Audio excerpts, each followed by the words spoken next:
So we are on to episode 18 of season 1, which is Miracle Man. This episode opens up in Tennessee with a firefight dealing with some sort of fire disaster, and a preacher and his son walk over to a corpse and they just unzip it. Never mind this, they've got into the police line and walked up to a dead body that's been body bagged. They managed to unzip it and molest this body. Molest it. It's a bit of a strong word, isn't it? Well, the kid put his hand on it. They hardly molest it. The kid starts stroking the arm and chanting at it, telling it to rise, come back to the light, rise. And wouldn't you believe it, the hand moves and grabs a hold of the boy. Mm-hmm. Yeah. What do you think of the opening scene, Brian? Molestation apart. It's it's decent enough. It sets up some intrigue. I always my butt cheeks always clench up as soon as we get like preacher, God, miracle stuff kind of happening, because obviously as a Christian I'm always a bit worried about where they're going to go with it, where they're going to take it, because more often than not Christians in movies and TV shows are one of two types. They're either your Ned Flanders goody two-shoes kind of folk, or they're absolute wackos, cult types who, kind of... Are there more? Are there any other kinds? Right? Yes, there are quite plenty of normal, just everyday kind of Christian people out there. Myself being one of them. But yeah, it does infuriate. Strikes a nerve. It strikes a nerve, yeah, because it's like it's like having every single black person in cinema talk like, "What? That is whack, yo!" It's like, I'm sorry, that's Brian. That is the whitest thing you've ever said. That is. No, but it's true. There's a reason that in Scary Movie, the Wayans pointed that out. That in nearly every horror movie at that time, when that film was made, you would have the token black guy, and they talk like that. And it's just like, I find the representations of Christians in movies and TV shows almost as offensive as I find representations of black people like that in movies. It's just, you need a broader spectrum, You can't you can't make us all out to be either wackos or Ned Flanders. Rightio, neighbourino. So, this opening scene, I think it's supposed to highlight a mystery, but instantly you're like, a faith healer who can actually heal people. It doesn't really feel as if there's any great plausible mystery to go with this one, and I think we actually find out it kind of almost turns into a Murder, She Wrote episode. Oh yeah. Later on. Yeah. So we get the theme in the intro, and we move on to Reverend Calvin, who is doing a sermon, or so I thought anyway, but then it turns to be just being a video of Mulder and Scully watching the preacher, and they tell you about his adopted son who he found in the reeds, abandoned. Yeah, so clear parallels to Moses there. Yeah. It's, even I got that. Yeah. And I'm fairly ignorant. This is so the local authorities seem to think it's a scam. The tape continues, and the preacher proceeds to preach while the boy holds a woman and says something to her. It turns out the woman dies later on. And kind of Scully's reiterating the story, but it already seems like Mulder knows all the facts of this. He's run across this before, and he seems very eager to get going. He obviously knows this guy, this preacher who adopted this boy Samuel, this healer, and he has a reputation. Not least of which because the sheriff of the town really doesn't like the guy, sees him as a fake. Yes, yeah. So Mulder and Scully actually go to the preacher's show. Samuel can't be there at the time after getting everybody in and getting the money off them. To tell him Samuel can't be there. And the preacher really sort of builds the mystery and the sort of workings and the miracles of Samuel and what he's accomplished. He puts on quite a show. Yes, he definitely does, as most of these people generally do. Yeah. So he's basically bigging up Samuel, and Mulder makes a derogatory joke about Elvis. So yeah. Which it does feel. It feels kind of like not so much like a religious ceremony, but more like a show. Yeah. There to entertain. So Mulder and Scully have a conversation with the Reverend Calvin, and he says that Samuel's been a little bit off recently, and then he jumps into the car followed by a man who doesn't look quite right, shall we say? Yeah. You don't get a really good image of him straight away, or I didn't anyway. Yeah. He's got pasty white skin. He looks very painted, doesn't he? I think it becomes apparent pretty soon that he's clearly the burn victim from the opening of the episode. The guy at the start that was molested, yeah. The molestee. So just after the car speeds away, Mulder and Scully meet the sheriff of the town. Well, basically, in that scene prior, they asked the preacher if they could speak to Samuel, and the preacher says that actually Samuel has been missing for a couple of days. He's basically just done a runner and not shown his face since. Yeah. And the sheriff is there with a copy of the coroner's report. Scully says that there has been no autopsy done in any of the people that have died, and they'll just have the bodies exhumed. Yeah, because the woman, we need to point out that the woman we saw in the tape who died after Samuel prayed for her, she isn't the first. There's been a few that have died, and no autopsy has been performed. So, as per usual, we get an exhumation at night, which I love the idea of just doing it at night. And then you have pretty much like a cult turns up of the Reverend Calvins, led by Leonard, the man who was burnt severely at the opening scene. Yeah. And much to my surprise, they just kind of say that they're going to make sure that they don't exhume the body. And everybody just kind of goes and shrugs their shoulders and goes, oh, well, nothing we can do here. Moving on. Moving on, literally. Like, somebody's just like, Samuel's car's been spotted downtown. They're like, let's go do that instead. They're there with like industrial lights and digging machines and everything, and they just go like, you know what, we'll do it later. Yeah, they're there to protest on religious grounds, and I think obviously that there's a whole minefield, I guess, when they're there to protest on religious grounds, but they're there to be creepy as all hell. And give like a suspect that something's not quite right here.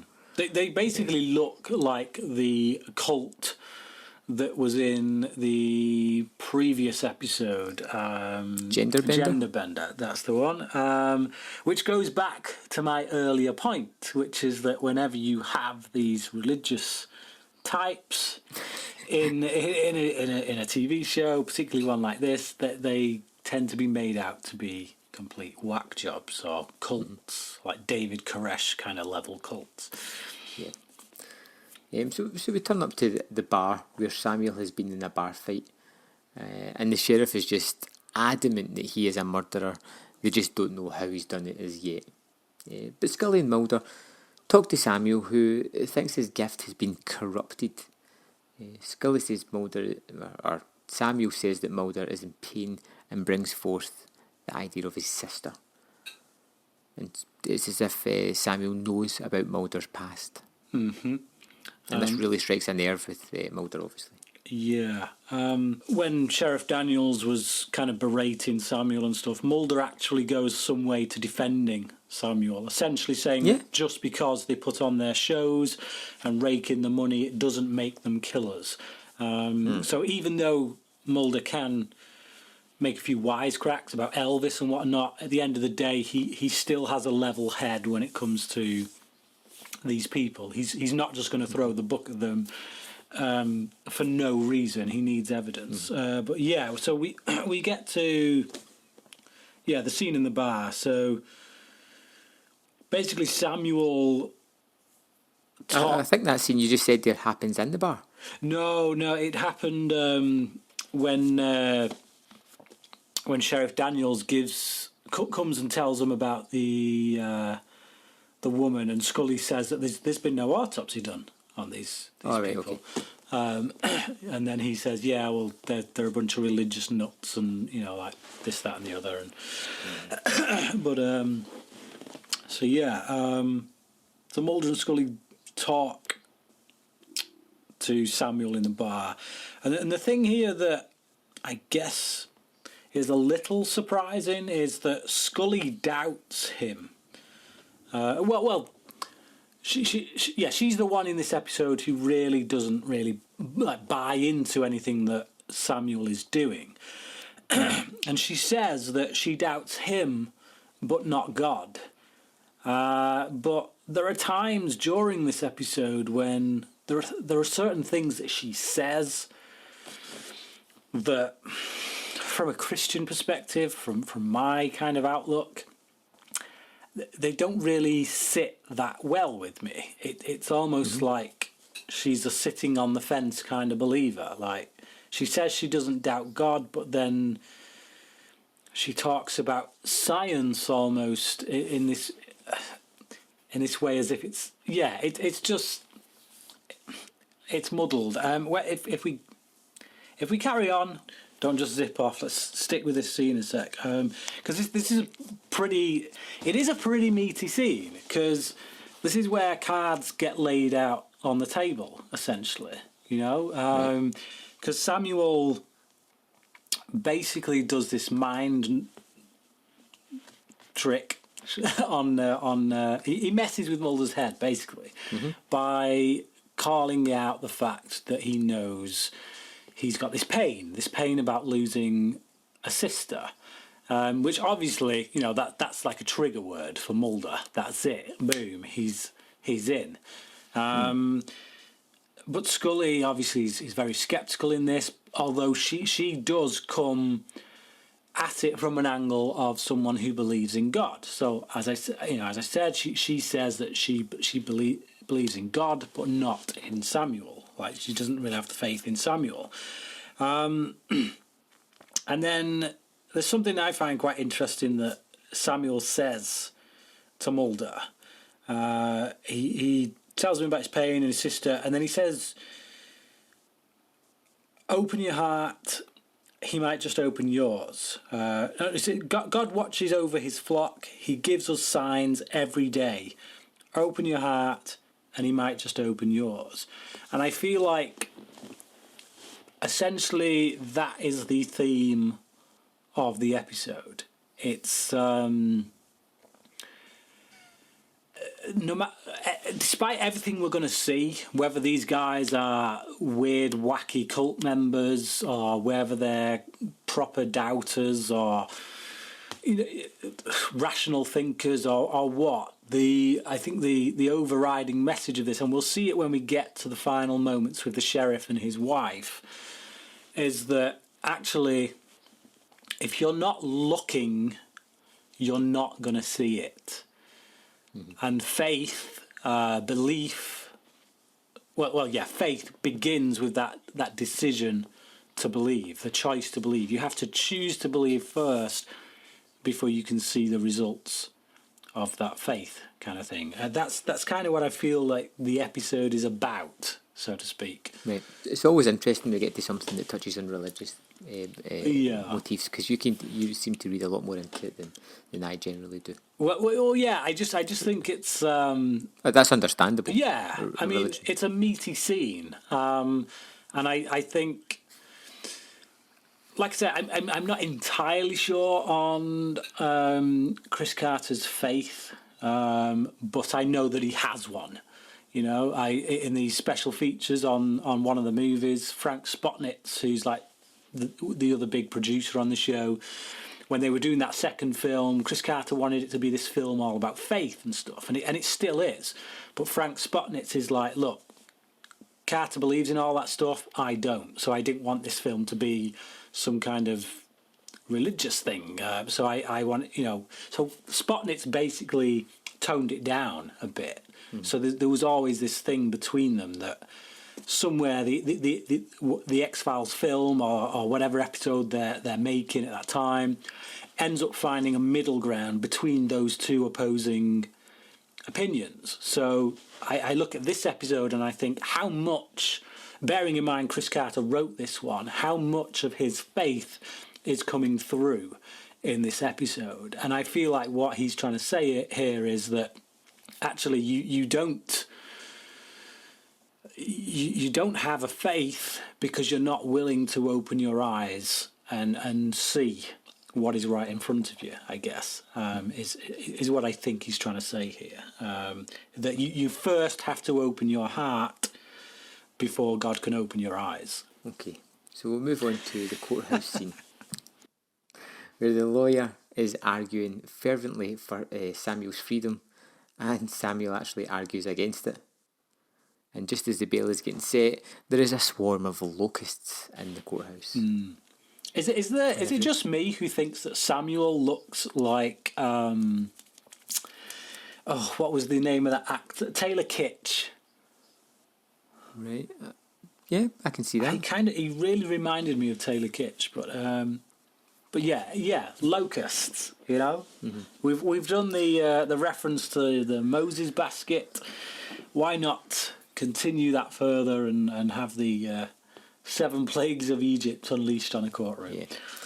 And then you have actually Mulder quoting it from the Bible directly, and Scully asks what's next. The firstborn males to be. I actually love her response when she says 2,000 grasshoppers don't exactly constitute a plague, Mulder. And Scully's rational as usual. She questions Mulder and asks if he's been affected because he brought up the sister.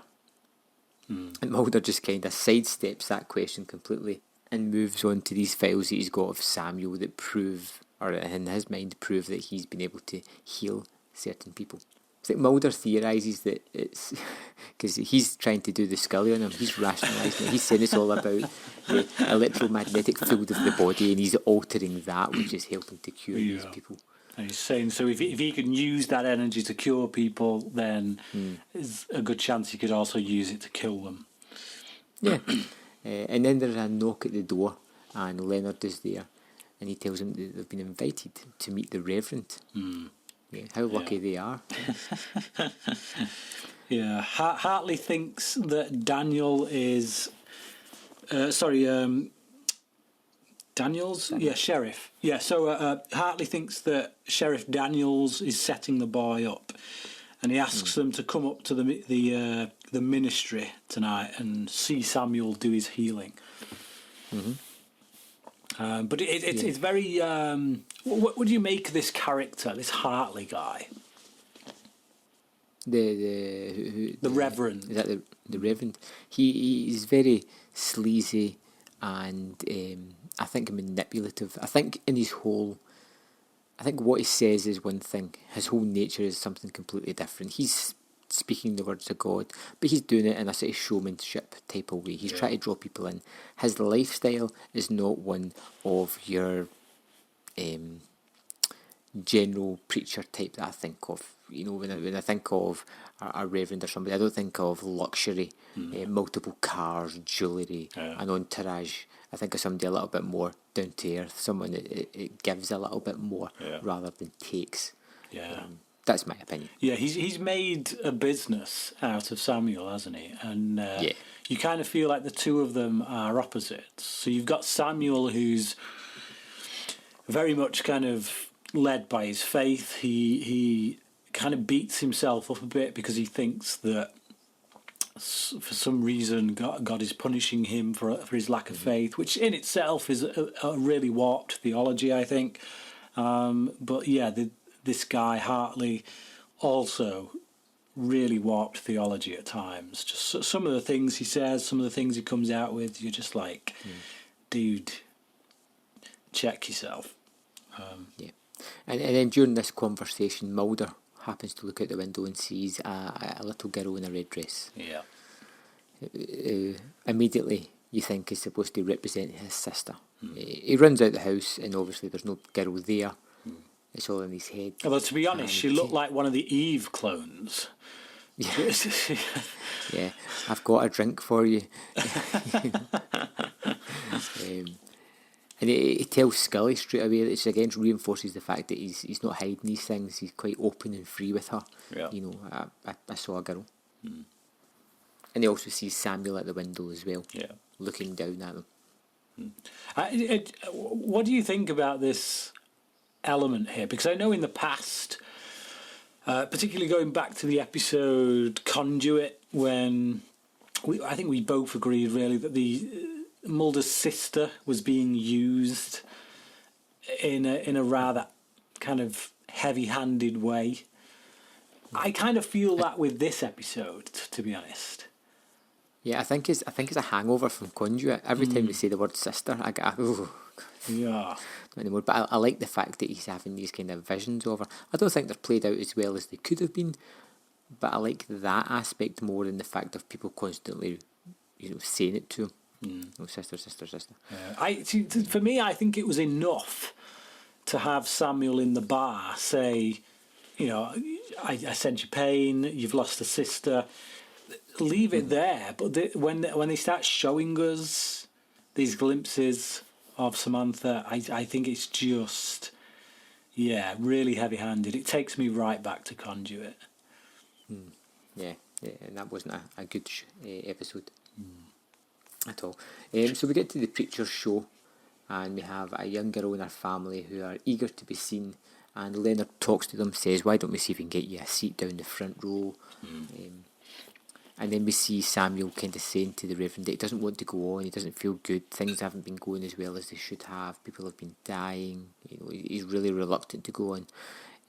But his father pushes him, and he reluctantly does go onto the stage. Yeah, and it's this thing that Hartley says to Samuel to get him to go on stage is just one of the things I'm talking about with bad theology. And I don't want to turn this episode into a Bible study, but this guy's a preacher, and it's like if you're going to convey a preacher in your film or in your TV show, at least make it appear as though he's got some biblical knowledge. And it's just like this thing that he says about a preacher's gift is nothing compared to the Samuel's healing gift. And there's a lot of stuff in the New Testament about gifts and that, and about not placing emphasis on certain ones and things because they're all God-given at the end of the day. And it's just like, he's underestimating the power of a preacher to actually reach people as well, and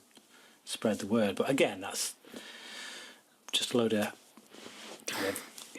Christian stuff that you probably don't want to get into. But it's just, it's hard. I'm struggling with this episode because as we go through it, all I'm seeing is church people or a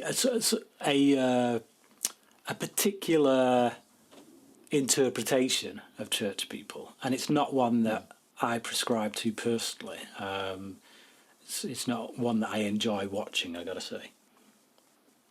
So it's show time, and the preacher is introducing Leonard, the burn victim from the start, and Mulder sees a little girl across the room. So Mulder starts to go looking for her as Samuel comes out, and even though he's reluctant to do what he does, he comes out and he's very compassionate with the people. He seems comfortable in front of them. They seem to like him, and he sort of slips into a sort of compassionate role. And that's when he sort of touches the girl, Margaret, and she starts to have a reaction. She starts to convulse, and Scully makes her way down there, being a doctor, and it's too late. The girl's already dead. Yeah. And Mulder turns up just at the end, just to sort of see the aftermath. Yeah. And which you've got to say as well, knowing the outlay of the plot of this episode and knowing what's to come, it seems very, very lucky that the poison was in her system just enough time to judge exactly that when he was going to touch her, she was going to go into these convulsions, because it is literally just a momentary after he touches her. Yeah. It's an expert person in these chemicals, really. Yeah, it's really stretching it a bit, I think. It's just not well plotted, I don't think. No, it seems a bit too convenient. That's exactly when she's going to start to convulse from having this ingested poison, I'm assuming. Yeah. But that's what we find out later on. So Leonard yet again organises another vigil to make sure the girl does not get an autopsy. But Scully convinces the father to have a talk with the mother and come together and agree to have the body autopsied. Yeah.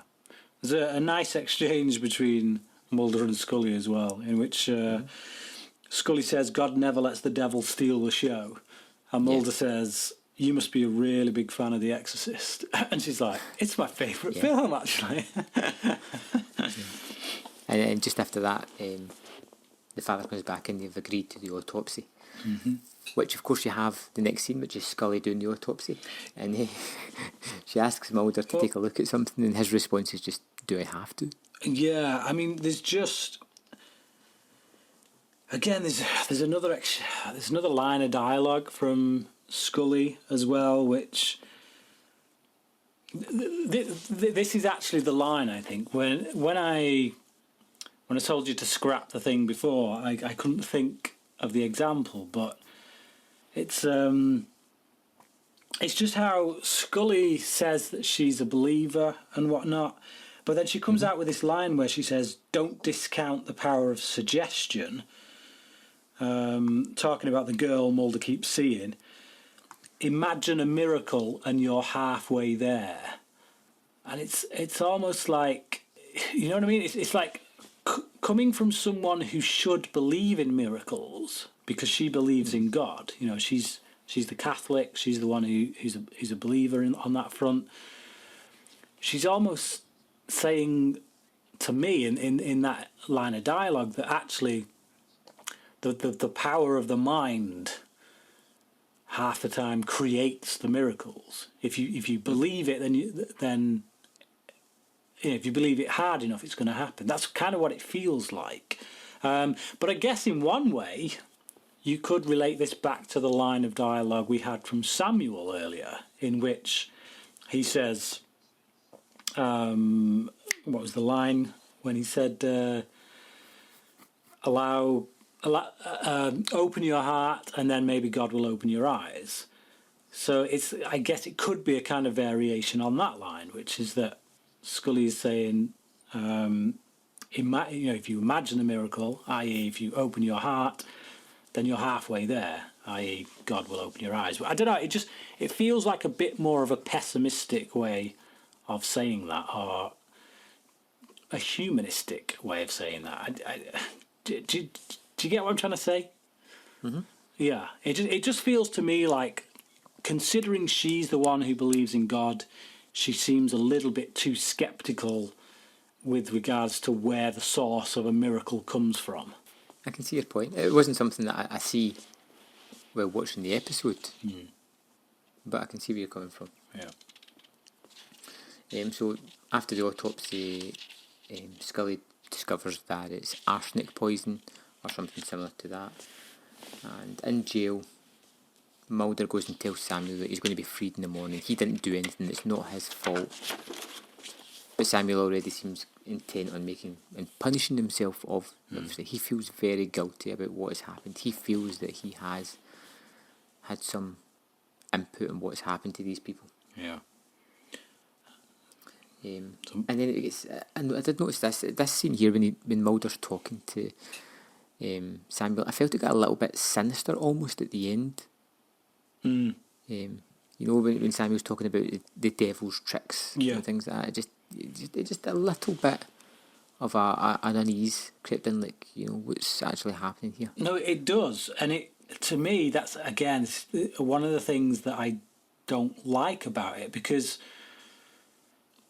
it feels like his character has changed. It feels like Samuel isn't the guy from previous scenes, because, I mean, Mulder asks about his sister and Samuel messes with him, which doesn't seem in keeping with someone who seems genuinely concerned with acting in God's will. Because so far, when he's talked about what's been going on, he feels he's been punished because of a lack of faith. He's really taken that to heart. So this isn't someone like Hartley who's just out to make a buck. This is someone whose faith is actually very important to him. He kind of uses it to direct his life. He's quite willing to go to prison because he feels he's at fault somehow. So to have this kind of offhanded, as you say, sinister comment towards Mulder, it doesn't really ring true for me personally for that character. No, I'm good. And after that, Mulder has a run-in with the sheriff, who is adamant that Samuel is guilty of these murders. But Mulder says that he's going to be free in the morning. He didn't do anything. It's evidence will prove that. And then you have this really weird scene of an officer letting 2 people into the cell to beat up Samuel. Yep. Again, just what is the thinking behind this? Because, I mean, we later learn that these people are supposedly a couple of drunks that they picked up. And they got in a bit of a fight and ended up beating this guy to death, essentially. But presumably these guys have been paid to do it. No amount of money could make these guys go through with this, surely, because they have to be logged. They're being put in the cell, they've been arrested. It's traceable, is what I'm saying. It's ridiculously traceable. It's like, why would you put yourself in a situation where you've clearly killed a man? Like, it wouldn't even matter if you were getting paid for it, because it makes no sense to me at all. It's a really, really stupid scene. Yeah, it is that. And then we have the sheriff's home, and an officer turns up to tell him that Samuel is dead.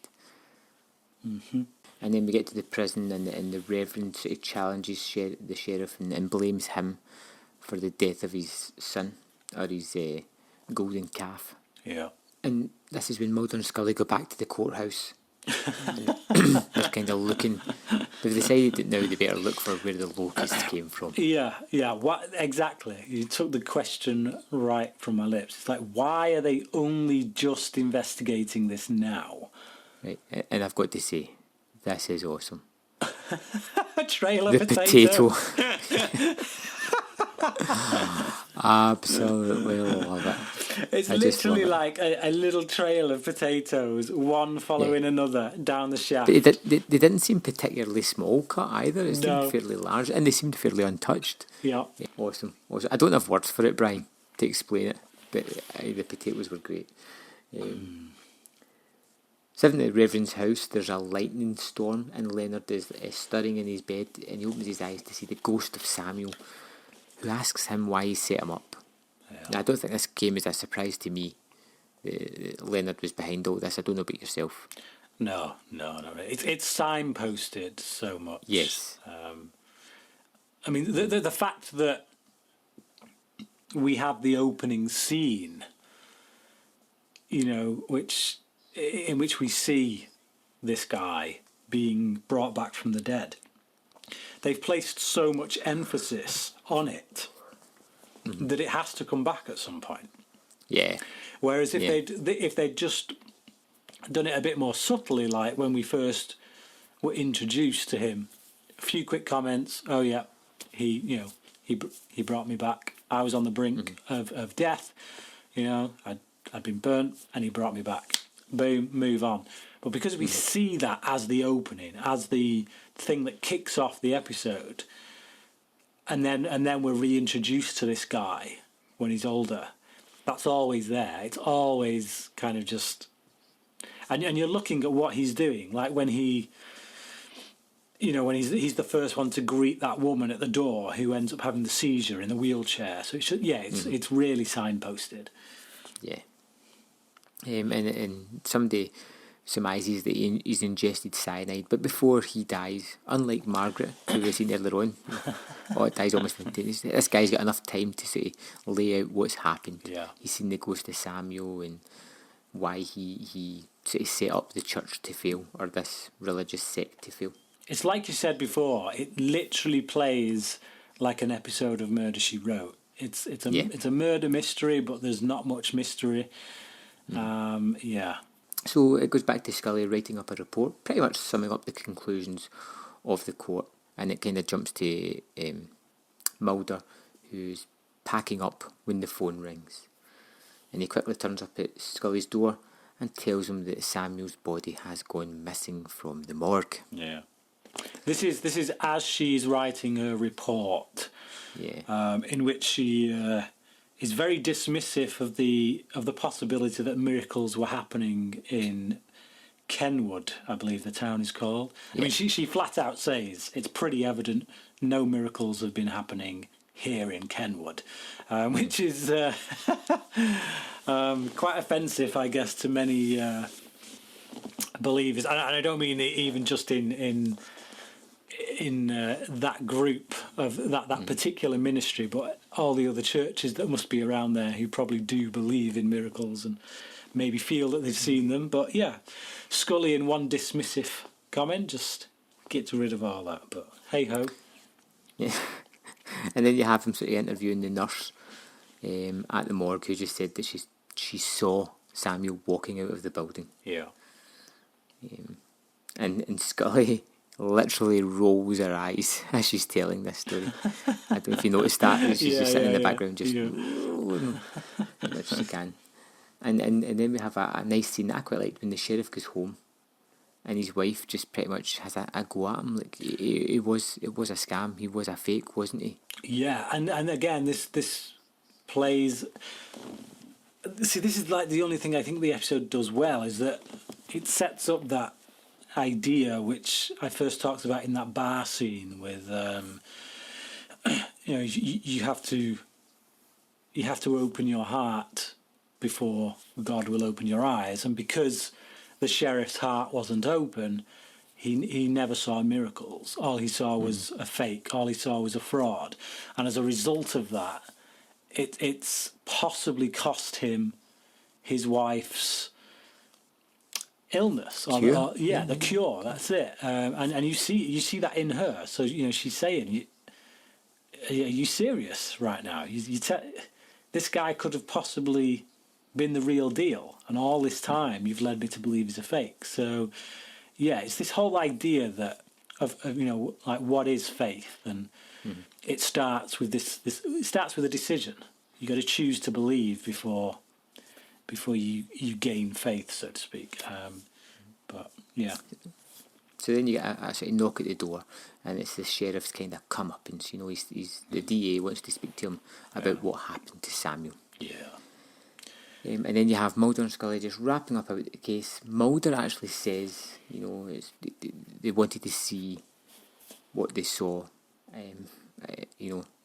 about miracles and things like that. And then he sees the reflection of his sister in the car. And this, I thought, yes, he's just going to turn and walk away. He's not even going to look. But no, he turns around and sees that it's not just. Yeah, he says, I think people want so hard to believe in miracles that they see what they want to see. And that juxtaposed with the image of his sister would be really good if he just walked away and didn't look. Yeah. But I feel they steal the power from that scene by having him turn round and seeing the ladders or whatever it was that was red.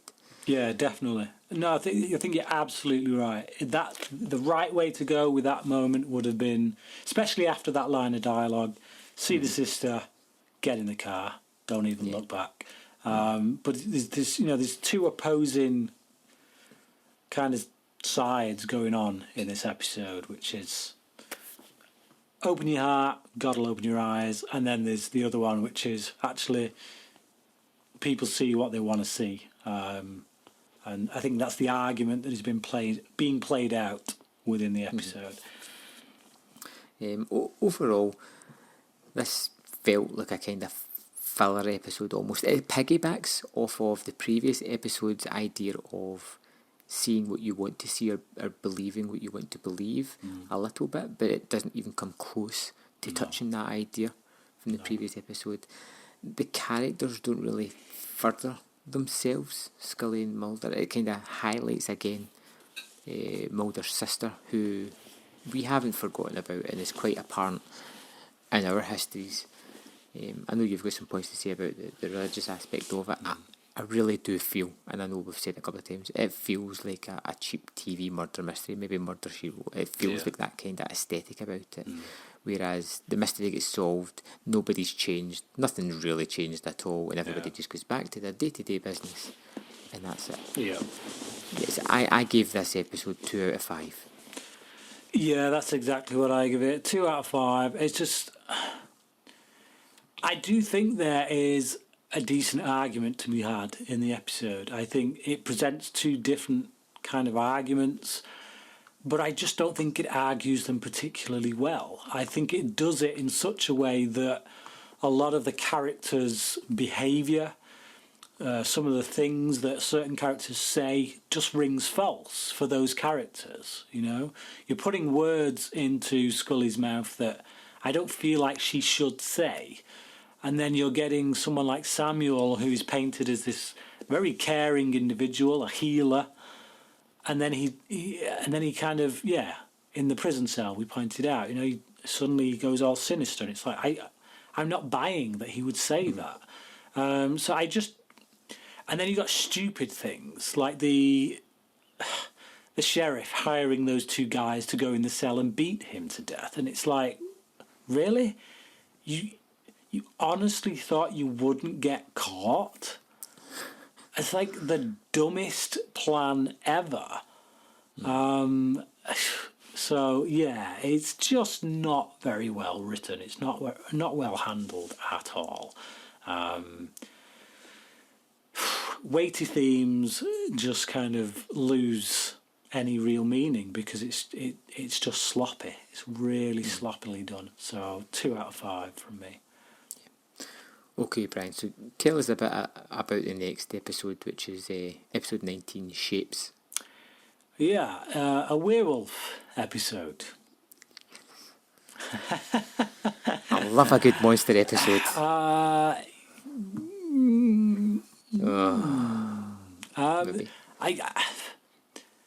seem to remember a lot of Indian stuff with this one. Right, okay. And yeah, sometimes when you get Indian kind of mythology and folklore in American-made TV shows, it often doesn't really sit too well with me.